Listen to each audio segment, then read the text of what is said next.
I think that all of us in this table, all the movies that were made specifically for now, for one or different reasons, because we feel that they were needed now. I feel the urgent political human need that you can see the other and see the beauty and the divine in the other as opposed to the fear and the hatred, and it was urgent. I mean, this movie was so personal to me, doing The Shape of Water, that sometimes there are two scenes I cannot discuss without weeping.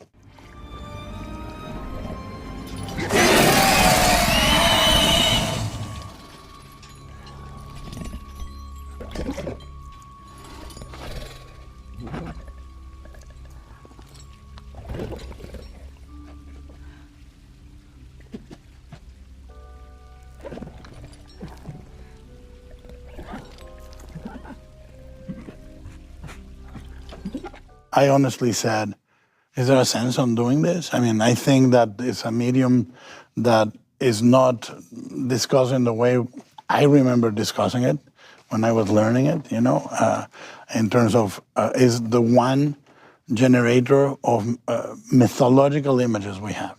Because long arc TV is fantastic, but it does not generate those images that have the heft and the weight and the authority that cinema generates.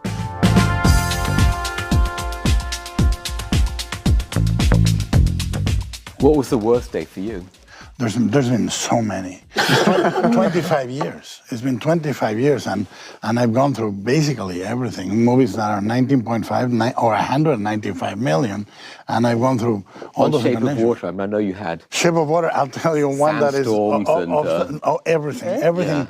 Yeah. I had a first day that I cannot speak about. Wow. First day. So speak Second about it day, anyway. Worse. And it went, of 65 days, we had 64 really difficult days. And one day was easy. But we had a great example. There's a moment where Michael Shannon parks in front of the cinema, stops, runs up the stairs. We do a Texas switch because the staircase was fake, and I have another guy dressed like him on the other staircase, which was separate, and I do a Texas switch, and he goes to the door, and I said, I got it. And my DP says, like all DPs always say, get another one. I said, I got it. He says, well, take two. I go, okay.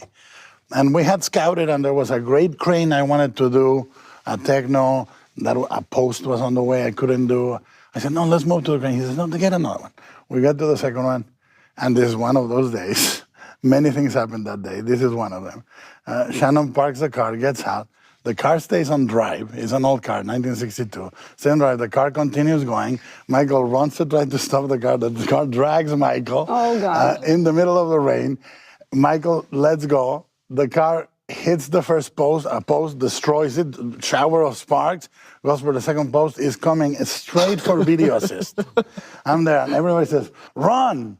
Now, I've never run for anything in my life. Ever. I'm 53, I don't know what that is. And I go, I'm gonna die. And the car stops on the second and final post, which is anchored to the ground. And everybody's in despair and horrified. Michael is, what has happened? And I go and say, now I can make my shot. Because you got rid of the post. So was that the one good day? It was not.